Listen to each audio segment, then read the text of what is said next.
आज बनवूया आपण सोयाबीन पकोडे। त्यासाठी मी सोयाबीन घेतलेले आहे, त्यांना गरम पाण्यामध्ये ठेवलं होतं आणि आता काढलेत पिळून। आता त्याच्यामध्ये आपण आला लसूण पेस्ट मसाला टाकायचा आहे, हळद टाकायचे, धना पावडर टाकायचे, मीठ टाकायचं, मैदा टाकायचा 2 चम्मच, 1 चम्मच कॉर्नफ्लॉवर टाकायचा, कलरसाठी मिरची पावडर टाकायची। आपण ह्याला मॅरिनेट करायचं। आपण असं मॅरिनेट करून फ्रीज मध्ये 15 मिनिटं ठेवूया। आता आपण तेल गरम करायला ठेवलं आहे, तेल आपला गरम झालेलं आहे। आता आपण हे सोडून घेऊया।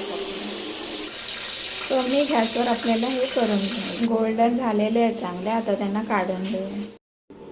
आपले सोयाबीन पकोडे रेडी आहेत।